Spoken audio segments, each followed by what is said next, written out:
4 ოქტომბრის საქმეზე პოლიტიკური ლიდერების პროცესი დასკვნით ეტაპზეა, სხდომა თბილისის საქალაქო სასამართლოში ამ წუთებში მიმდინარეობს. დღეს ადვოკატებმა დასკვნითი სიტყვები უნდა წარუდგინონ სასამართლოს. საბრალდებო სკამზე ამ ჯგუფში 10 პატიმარია, მათ შორის არიან პაატა ბურჭულაძე, მურთაზ ზოდელავა, ირაკლი ნადირაძე, პაატა მანჯგალაძე, ლაშა ბერიძე, თორნიკე მჭედლიშვილი, ნიკა გვენცაძე, ირაკლი ჩხვირკია, ირაკლი შაიშმელაშვილი და გური ჟვანი. არც ერთი მათგანი წარდგენილ ბრალს არ აღიარებს.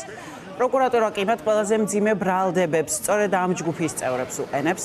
იაბაძაღოა ესწრება სხდომას და მოგვიყვება მისი მიმდინარეობის შესახებ. თბილისის საქალაქო სასამართლოში სულ რამდენიმე წუთის წინ დაიწყო 4 ოქტომბრის ის ეპიზოდი, რომელზეც ბრალდებულები არიან პოლიტიკური ლიდერები. ყველა ბრალდებული ესწრება დღევანდელ სხდომას, გარდა ირაკლი შაიშმელაშვილისა, გედედეს ყოფილი უფროსისა, რომელიც ძებნილია ამ საქმეზე.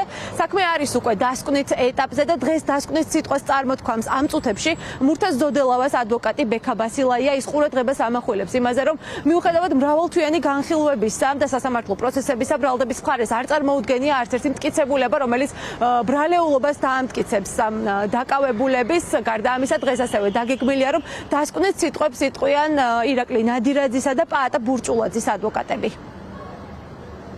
ვერც დასკვნით სიტყვაში პროკურორმა ვერ წარმოადგინა ვერც ერთი მტკიცებულება, რომელიც დაადასტურებდა, როგორია 25 წლის 4 ოქტომბერს მომხდარი ცალკეული ინციდენტები ორგანიზებული იყო, ან ვინმეს მითითებით მოქმედებდნენ ეს ადამიანები, უფრო მეტიც თავად ეს ადამიანები, რომლებიც დღეს საპატიმროში ბრძანდებიან, არც ერთ მათგანს საკუთარ ჩვენებაში არ უთქვამს, რომ ვინმეს მითითებით ან ვინმეს მოწოდებით მიმდინარეობდა იმ დღეს აქციაზე სხვადასხვა სახის ქმედებები. ასე რომ, რაც ყველაზე მთავარია ის მძიმე მუხლი, რომელიც პოლიტიკოსებს აქვს წარდგენილი, არის სრულიად აბსურდი და რჩება მათი პოლიტიკური განცხადებები და თითქოს მოწოდება ხელისუფლების ძალადობის შესვლისკენ. ამ შემთხვევაში ჩემი დაცვის ქვეშ ირაკლი ჩხვირკიას 1 საათით ადრე დააკავებდნენ, 10 საათით ადრე თუ 10 საათით გვიან. ის მტკიცებულება, რაც აქვთ 1 საწყალი 13 წამიანი ვიდეოსაც 6 წამის განმავლობაში ჩანს, ფიზიკურად არ შეიცვლება. არსებობენ ადამიანები, რომელთა წინააღმდეგ ერთი ნორმალური მტკიცებულებაც კი არ არსებობს. ასევე იქ იყო საუბარი იმაზე, რომ სადღაც აღმოჩენილი იქნა იარაღები, არსებობდა კიდევ უფრო მეტი ოპერატიული ინფორმაცია, კიდევ უფრო დიდი დანაშაული ყოფილა ჩადენილი. სად არის ამის შესახებ ინფორმაცია სისხლისამართლის საქმეში? სად არიან დაკავებული ადამიანები? იმიტომ რომ შეიძლება ეს ხალხი აბრალებდეს რაღაცის ორგანიზებას, საერთოდ სხვებს და დამნაშავეები იყვნენ სხვები. ის თავისი პირით საუბრობს იმაზე, რომ ვიღაც ადამიანები გადაცმულებულან და ასე შემდეგ, მაგრამ ჩვენ ხო ფაქტადად დადასტურებულად ვიცით, რომ სუსის აგენტები იყვნენ ეგრეთ წოდებული პროვოკატორები ამ აქციის მონაწილეებს შორის.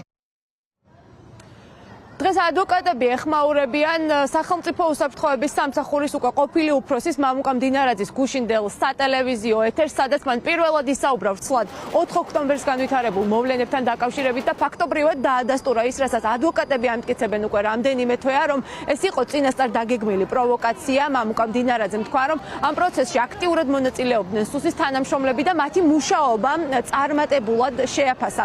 გრძელდება, როგორც გითხარით, დღევანდელი პროცესი, სავარაუდოდ 4 ოქტომბრის სწორედ ეს ეპიზოდი იქნება პირველი, რომელზეც განაჩენი გამოცხადდება და ამ განაჩენს ბრალდებულები უკვე უახლოეს პერიოდში ელოდებიან. შეგახსენებთ, რომ მათ ბრალი ედებათ სტრატეგიულად მნიშვნელოვანი ობიექტის ხელში ჩაგდების მცდელობაში, ჯგუფური ძალადობის ორგანიზებასა და სახელმწიფოს დამხობისკენ მოწოდებაში. მათ ნაწილს 6 წლამდე, ხოლო ნაწილს 9 წლამდე პატიმრობა ემუქრებათ. დაკავებულები ბრალს არ აღიარებენ.